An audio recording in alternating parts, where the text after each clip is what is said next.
Hello friends, எல்டபிள்யூஸ்ல engineer Bala பேசுகிறேன். இப்போ நம்மளோட சைட்டில் வந்து பார்த்தீங்கன்னா நம்ம வந்து மேட் டைப் பண்ணிட்டு இப்போ ஃபுட்டிங் காங்கிரீட் போட போகிறோம். ஃபுட்டிங் காங்கிரீட் போகிறதுக்கு முன்னாடி நம்ம செக் பண்ண வேண்டியதெல்லாம் பாருங்கள். இப்போ இந்த ஃபுட்டிங் காங்கிரீட் எல்லாம் பார்த்தீங்கன்னா தெரியும். உங்களுக்கு கீழே வந்து பார்த்தீங்கன்னா கவர் பிளாக்ஸ் எல்லாம் வச்சிருக்கோம். இந்த மாதிரி கவர் பிளாக்ஸ் எல்லாம் பார்த்தீங்கன்னா கண்டிப்பாக வச்சே ஆகணும். அந்த கீழே மேட்டு கீழே பார்த்தீங்கன்னா உங்களுக்கு தெரியும் இந்த கவர் பிளாக் வந்து வச்சிருக்கோமா என்னங்கிறத. மரத்தை வச்சு பார்த்தீங்கன்னா இந்த காலம் வந்து காங்கிரீட் போடும்போது நவராமல் இருக்கிறதுக்காக ஒரு பிடிமானமாக வந்து இந்த மரத்தை வச்சு நம்ம டைப் பண்ணிருக்கோம். கீழே அப்படி பார்க்கும்போது நம்ம காங்கிரீட் போடும்போது இந்த காலம் வந்து இங்கேயும் நமக்கு வந்து நவராமல் இருக்கும். ஸோ வந்து ஒரு ஸ்டிஃபாக இருக்கும். இப்போ இந்த காலத்தை வந்து பார்த்தீங்கன்னா உங்களுக்கு பெண்டு வந்து வளச்சுட்ருப்பாங்க, ஒரு அடிக்கு வளச்சுட்ருப்பாங்க. இந்த காலத்தையும் பார்த்தீங்கன்னா சரி, அந்த மேட்லையும் பார்த்தீங்கன்னா சரி, ஒரு சின்ன பெண்டு மாதிரி வளச்சுட்ருப்பாங்க. எதுக்கு வந்து பார்த்தீங்கன்னா காலத்துக்கும் மேட்டுக்கும் கிரிப்பாக இருக்குங்கிறதுக்காக. இப்போது இந்த ரைஸ் பண்ணி வச்சிருக்க காலத்தெல்லாம் பார்த்தீங்கன்னா தெரியும். இந்த ராடெல்லாம் பார்த்தீங்கன்னா ஒரு அல்டர்னேட்டாக வந்து இருக்கும். ஒன்று பார்த்தீங்கன்னா ஒரு சின்னதாக, ஒன்று வந்து பெருசாகவும் இருக்கும். எதுக்காக வந்து பார்த்தீங்கன்னா அடுத்த தடவை லேப்பிங் பண்ணும்போது லேப்பிங் ஒரே இடத்துல வந்துடக்கூடாது, அதாவது ஒரே லெவலே வந்துடக்கூடாது, ஒரு டிஃப்ரெண்ட் லெவலில் லேப்பிங் வரணுங்கிறதுக்காக தான் நம்ம இந்த மாதிரி வந்து அல்டர்னேட்டாக கொடுத்துருக்கோம். ஒரு கம்பி வந்து பார்த்தீங்கன்னா ஒரு 19 அடியாகவும் இன்னொரு கம்பி 21 அடியாகவும் இருக்கும்போது லேப்பிங் பண்ணும்போது நமக்கு ஒரு டிஃப்ரெண்ட் ஸ்டேஜில் லேப் ஆகும். இதெல்லாம் வந்து பார்த்தீங்கன்னா நமக்கு ஸ்ட்ரென்த் வந்து குறையாமல் இருக்கும். ஸோ அதுக்காக நம்ம வந்து நம்ம பண்ணிக்கிட்டு இருக்கோம். இப்போ அடுத்து என்ன பண்ணணும்னா காங்கிரீட் போடுறதுக்கு முன்னாடி ஒரு மேசனை வந்து பார்த்தீங்கன்னா அந்த குழியில் இறக்கிட்டு எவ்வளோ அளவுக்கு காங்கிரீட் போட போகிறோம் அப்படிங்கிற ஒரு அடையாளத்துக்கு ஒரு கட்டுக்கம்பி வச்சு நம்ம கட் பண்ண, அதாவது ஒரு கட்டுக்கம்பி வச்சு நம்ம வந்து டைப் பண்ணிடணும். அப்படி டைப் பண்ணுறதுனால வந்து பார்த்தீங்கன்னா நமக்கு ஒரு ஐடென்டிஃபிகேஷன் வந்து கிடைக்கும். இதை ஒரு ஐடென்டிஃபிகேஷன் இதை மட்டும் நம்ம வச்சுக்கக்கூடாது. அது மட்டும் இல்லாமல் ஒரு ஃபுல் ராடு ஒன்று வச்சுக்கணும். அதாவது பார்த்தீங்கன்னா ஃபுல் ராடு ஒன்று இருக்கும், அதை நம்ம ரெடி பண்ணி வச்சுக்கணும். எவ்வளோ அடிக்கு நம்ம காங்கிரீட் போட போகிறோம் அந்த அளவுக்கு ஒரு கம்பி வந்து நம்ம வளச்சு வச்சுக்கணும். வச்சுக்கிட்டா நம்ம குத்தி பார்த்து டெப்த் எவ்வளோங்கிறத நம்ம நம்மளே மேலே இருந்து செக் பண்ணிக்கலாம். ஒரு மேசன் கீழே இருந்து செக் பண்ணுறத விட நம்ம மேலே இருந்து செக் பண்ணுறதுக்கு அந்த ராடு வந்து நமக்கு யூஸ்ஃபுல்லாக இருக்கும். நீங்கள் ராடை வச்சு நம்ம எவ்வளோ போதுங்கிறது செக் பண்ணிக்கலாம். ஏன்னா அந்த டைப் பண்ணியிருக்க இந்த பெண்டிங் ராடு வந்து பார்த்திங்கன்னா காங்கிரீட், அது நம்ம ரெடிமிக்ஸ் காங்கிரீட் தான் போடுறோம் இல்லையா, அந்த ரெடிமிக்ஸ் காங்கிரீட் போடும்போது மூவ் ஆகிறதுக்கு வாய்ப்பு இருக்குது, மேலேயும் கீழேயும் நம்ம நவரதுக்கு வாய்ப்பு இருக்குது. அதனால் நம்ம ஒரு கம்பி வச்சுக்கிறது ரொம்ப நல்லது, ரொம்ப சேஃப்டி. இருந்தாலும் இது வந்து ஒரு பேசிக்காக பண்ணுறது ஒரு நல்ல விஷயம். இந்த மாதிரி கீழேருந்து பார்த்திங்கன்னா ஒரு அடிக்கு நம்ம வந்து காங்கிரீட் போடுறோம். அந்த ஒரு அடிக்கு வந்து இவர் வந்து மார்க் பண்ணிட்டு இருக்காரு. அந்த ஒரு அடிக்கு மார்க் பண்ணிவிட்டு அதுக்கப்புறமேட்டு நம்ம அந்த புல்டாட் செக் பண்ணுறது ஒரு பெஸ்ட்டு, ஒரு நல்ல ப்ராக்டிஸாக வந்து இருக்கும். இந்த பம்ப் மூலியமாக தான் நமக்கு இப்போ வந்து காங்கிரீட் வந்து நமக்கு வந்து க்ளோஸ் பண்ண போகிறாங்க. இப்போ காலத்தில் வந்து பார்த்தீங்கன்னா ரிங்ஸ் வந்து டைப் பண்ணிருக்கோம். ரிங்ஸ் டைப் பண்ண ரிங்ஸ் வந்து பார்த்தீங்கன்னா ஒவ்வொரு பெண்டு வந்து பார்த்தீங்கன்னா ஒவ்வொரு டேரக்ஷன் வச்சிருப்பாங்க. எதுக்காக அப்படிங்கிறது வந்து பார்த்தீங்கன்னா ஒரே இடத்துல இந்த பெண்டு நம்ம அடுத்த ரிங்ஸ் வந்து பெண்டு வைக்கும்போது பார்த்தீங்கன்னா நமக்கு வந்து ஸ்ட்ரென்த் வந்து கம்மியாகும். அதுக்காக வந்து பார்த்தீங்கன்னா இந்த பெண்டு வந்து வளர்ச்சிருக்கிறது பார்த்தீங்கன்னா ஒவ்வொன்றும் இப்போ ஒரு சைடில் வச்சுக்கணும், அது அடுத்த ரிங்ஸ் வந்து பார்த்தீங்கன்னா இன்னொரு சைடில் இருக்கும். நீங்கள் வந்து நோட் பண்ணியிருந்தீங்கன்னா சைட் உங்களுக்கு வந்து தெரிஞ்சிருக்கும். எதற்காக இந்த ரெடிமிக்ஸ் நம்ம வந்து பயன்படுத்துகிறோம் வந்து பார்த்தீங்கன்னா நார்மலாக மேனுவலில் பண்ணும்போது வந்து பார்த்தீங்கன்னா அந்த மிக்ஸ் ரேஷியோ வந்து சரியாக வராது. ஸோ அதற்காக வந்து பார்த்தீங்கன்னா நம்ம வந்து ரெடிமிக்ஸ் வந்து பயன்படுத்திட்டு இருக்கோம். ஒரு மேனுவலாக பண்ணும்போது நம்ம ஒரே இடத்துல நின்றுக்கிட்டு அவங்க வந்து அவங்கள மேனேஜ் பண்ணுறதுக்குன்னு ஒருத்தர் தேவைப்படுது. ஸோ அவங்கள வந்து அந்த 10 பேர் இருக்காங்க, அந்த 10 பேரையும் மேனேஜ் பண்ணுறதுங்கிறது கொஞ்சம் சிரமமாக இருக்கும். ஸோ அதனால் வந்து பார்த்தீங்கன்னா நமக்கு இந்த ரெடிமிக்ஸோட பயன்பாடு தான் வந்து பயன்படுத்திட்டு இருக்கோம். இப்படி பயன்படுத்தும் போது வந்து பார்த்தீங்கன்னா நமக்கு அந்த ஸ்ட்ரென்த் வைஸ், அதாவது ஸ்ட்ரென்த் வைஸ் பார்க்கும்போது நல்லா கிடைக்கும். ஒரு கிரேட் அப்படிங்கிற ஒரு விஷயத்துக்கு மூலிமா நம்ம 100% நம்பி போடலாம் இந்த கிரேட் அப்படிங்கிற ஒரு விஷயத்தை நோக்கி. ஏன்னா நம்ம மேனுவலாக பண்ணும்போது பார்த்தீங்கன்னா ஒரு ஃபஸ்ட்டு லோடு வந்து கரெக்டாக கிரேட் பண்ணி வந்திருக்கும். இப்போ நம்ம ஒரு சின்ன ஒரு டீ குடிக்க போனால் கூட அந்த நேரத்தில் ஒரு கிரேடை மாற்றலாம். சிமெண்ட் கூட போடலாம், இல்லை மணலை கூட போடலாம், இல்லை ஜல்லியை கூட போடலாம். அப்போ இந்த மாதிரியான சூழ்நிலைகள் வந்து இந்த ரெடிமிக்ஸ் அப்படிங்கிற விஷயத்தில் தவிர்க்கப்படுது. அதை தான் நம்ம இந்த இடத்துல வந்து ஒரு நல்ல ஒரு விஷயமாக நம்ம எடுத்துக்கணும். நீங்கள் சாண்டு வேணும்னா நீங்கள் சாண்டு கேட்டுக்கலாம், இல்லைனா எம் சாண்டு தான் வேணும்னா நீங்கள் எம் சாண்டு வாங்கிறது தாராளமாக வந்து கேட்டுக்கலாம். இந்த மாதிரியான ரெடிமிக்ஸ் வந்து நம்ம வந்து போர் பண்ணும்போது. ஸோ என்ன கேட்டால் இந்த ரெடிமிக்ஸ் அப்படிங்கிறது ஒரு பெஸ்ட் ஆப்ஷன் தான் சொல்லுவேன்.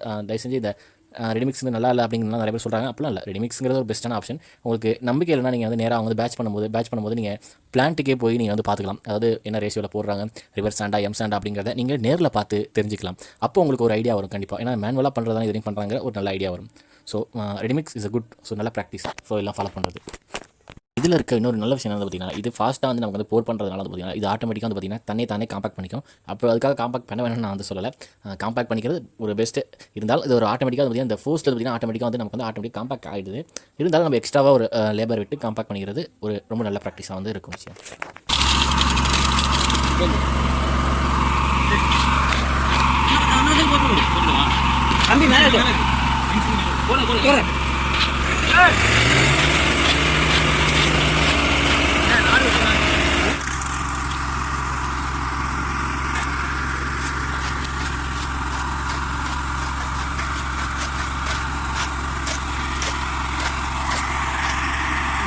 இப்படி காங்கிரீட்டை போர் பண்ணதுக்கப்புறம் நம்ம வந்து என்ன பண்ணுறது, இந்த காங்கிரீட்டை மட்டை பண்ணுறதுக்கு வந்து பார்த்தீங்கன்னா நம்ம கரணையை வச்சு ஒரு மேசன் வச்சு அந்த கரணையை வச்சு அவங்க பார்த்தீங்கன்னா ஃபுல்லாக வந்து பார்த்தீங்கன்னா பரவாயில்ல வந்து தேய்ச்சி விட்டுருவாங்க. இப்போ நீங்கள் பார்க்குறது வந்து பார்த்தீங்கன்னா நம்ம மேசன் என்ன பண்ணுறாரு வந்து பார்த்தீங்கன்னா கரணையை வச்சு நம்ம வந்து கீழே வந்து தேய்ச்சி விட்டுருக்காரு. அதாவது பார்த்தீங்கன்னா ஒரு மட்டமாக இருக்கிறாரு, ஒரு ரைஸ் அண்ட் ஃபால் இல்லாமல் ஒரு மேடு பள்ளம் இல்லாமல் வந்து மட்டமாக வந்து பார்த்தீங்கன்னா நம்ம மேசன் வந்து கொண்டு வந்துட்டு இருக்காரு. ஸோ இதான் வந்து பார்த்தீங்கன்னா ஃபஸ்ட்டு ஸ்டேஜாக வந்து பார்த்து காங்கிரீட் போட்டதுக்கு அப்புறமேட்டு பண்ணணும்.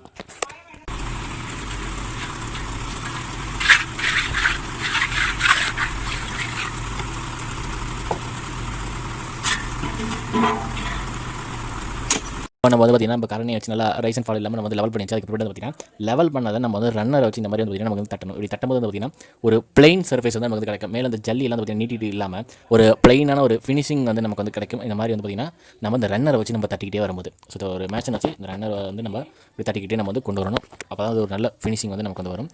ஜல்லி எல்லாம் மேலே வராமல் கொஞ்சம் அடித்து கீழே தள்ளுறதுக்கு ஒரு ரன்னர் வந்து யூஸ்ஃபுல்லாக இருக்கும் நிச்சயம்.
இந்த ஒரு நிமிஷம்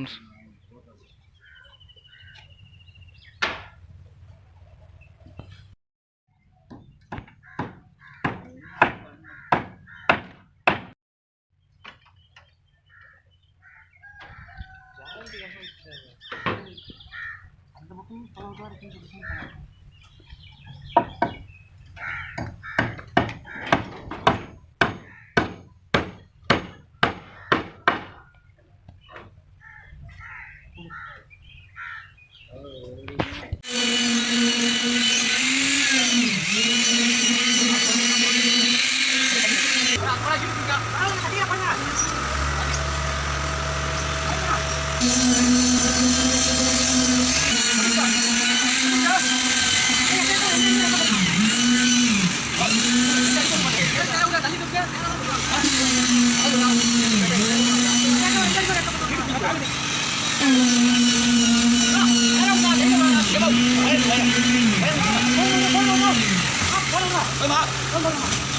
Hãy subscribe cho kênh Ghiền Mì Gõ để không bỏ lỡ những video hấp dẫn.